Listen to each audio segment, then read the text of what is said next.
Bonjour peuple de Dieu et bienvenue dans quelques minutes dans la présence de l'Éternel.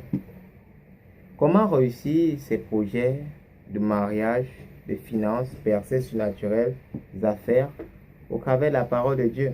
De nombreuses personnes ont souvent cette mauvaise habitude que c'est lorsque leurs projets, même des chrétiens, je parle même des chrétiens, c'est lorsque leurs projets sont dans des échecs, lorsque les projets rencontrent des difficultés, des blocages, qu'ils viennent soumettre cela à Dieu alors que c'est avant.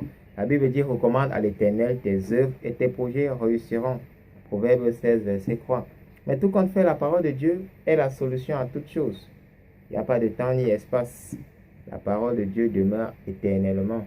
Donc, elle peut agir dans n'importe quel cas. Donc, comment réussir donc? Le psaume 1er dit: heureux l'homme qui ne marche pas selon le conseil des méchants, qui ne s'arrête pas sur la voie des pécheurs et qui ne s'assied pas en compagnie des moqueurs, mais qui trouve son plaisir dans la loi de l'Éternel et la médite jour et nuit.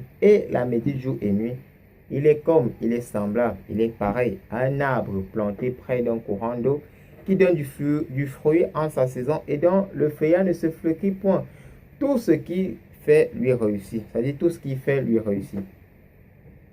Voilà pourquoi Josué, chapitre 1er, le verset 8, nous dit que ce livre de la loi ne s'éloigne point de ta bouche. Médite-le jour et nuit pour agir fidèlement selon tout ce qui est écrit, car c'est alors là que tu auras du succès. Dans tes entreprises, c'est alors là que tu réussiras. Alors, pour réussir, tout projet qu'on peut désirer, tout projet qu'on souhaite faire, il ne faut pas s'éloigner de la parole de Dieu. Il ne faut pas être loin de la parole de Dieu. La parole de Dieu est la clé de toute chose. Tout ce que vous avez besoin dans votre vie est dans la parole de Dieu. Laissez fermer votre Bible, c'est laisser fermer la bouche de Dieu. De nombreuses personnes courent vers le pasteur, vers les prophètes, vers les apôtres. Mais la meilleure façon d'entendre Dieu, c'est par la parole qui est devant vous.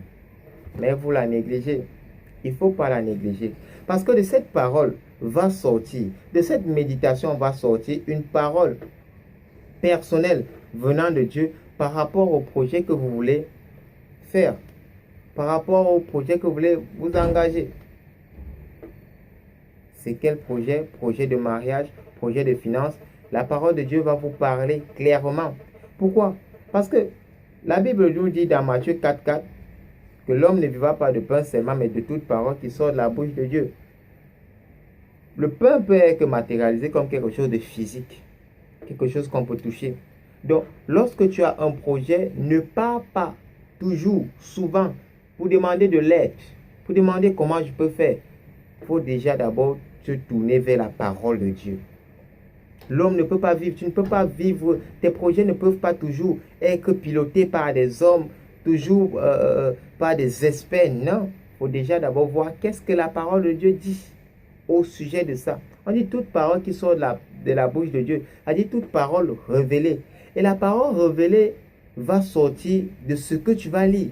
On dit quand tu vas lire une parole qui soit écrite dans ta Bible, Dieu va te parler personnellement par rapport à cette parole. Il va te révéler une parole qui sera la clé pour le succès de ton entreprise.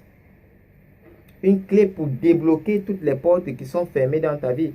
Tu vas voir, parce que tu vas comprendre en fonction de ta méditation que Dieu va commencer à t'ouvrir l'intelligence, à comprendre ce qui n'allait pas.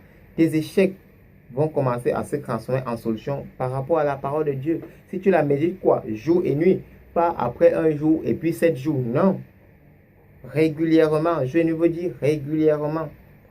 C'est-à-dire quoi? Si peut-être que tu traverses des moments de sécheresse, un jour tu vas arriver dans Genèse, lorsque tu vas méditer, tu vas voir que Isaac traversait la sécheresse et Dieu va dire non, il ne faut pas partir en Égypte, il ne faut pas partir dans le monde, il faut s'aimer. Donc si tu traverses des situations de sécheresse financière, Dieu va te demander sème avec le peu que tu as, sème. Comme la veuve de Sarepta, donne, sème avec le peu que tu as. Et tu vas voir, en fonction du peu que tu vas donner, Dieu va fructifier cela. Mais il va d'abord te demander de s'aimer. C'est écrit dans la parole. Si peut-être que tu as des difficultés de mariage, mon frère, peut-être que ça ne va pas. Tu vas dire, mais tous mes frères sont mariés, je suis le grand frère. Tous mes petits frères sont mariés. La parole de Dieu va t'éclaircir. Il va te dire, non, c'est pas parce que tu es grand frère et que tes petits frères sont mariés. Non, il va te dire, va dans Genèse 2. Il va te dire, il n'est pas bon que l'homme soit seul. Alors je lui ferai une aide semblable. Alors Dieu va te dire, pour se marier de manière biblique, de manière à la volonté de Dieu, il faut être seul. Seul ne veut pas dire s'ennuyer ou que le lit chauffe. Non, seul veut dire manquer d'aide. Alors si tu as déjà une mission que Dieu t'a donnée, si vraiment tu manques d'aide par rapport à la mission, je parle peut-être d'un homme de Dieu, je prends un exemple. Si par exemple la tâche que Dieu t'a soumise est immense et que tu as besoin d'aide, Dieu va te fournir une aide. C'est pas parce que tu as une voiture, tu as une grande maison qu'il faut se marier. Non, c'est parce que tu manques d'aide par rapport à ce que Dieu t'a confié et qu'il faut que tu dois faire. Tu vois un peu. C'est peut-être qu'il y a des difficultés de mariage. Tu vois, peut-être que l'homme n'aime pas sa femme. Et Dieu va t'amener dans Corinthiens. Dieu va commencer à t'enseigner selon les révélations qu'il a données à Paul. Que Marie aime ta femme.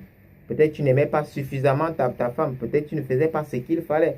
Et peut-être toi, femme, il y avait des difficultés. Pourquoi? Parce que tu ne respectais pas ton mari. Il va dire, mari, respectez femmes, respectez vos maris. Soyez soumises. Ouais, parce que tu n'étais pas soumise.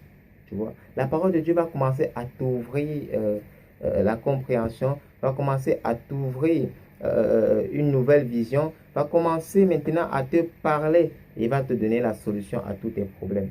La parole de Dieu, médite jour et nuit.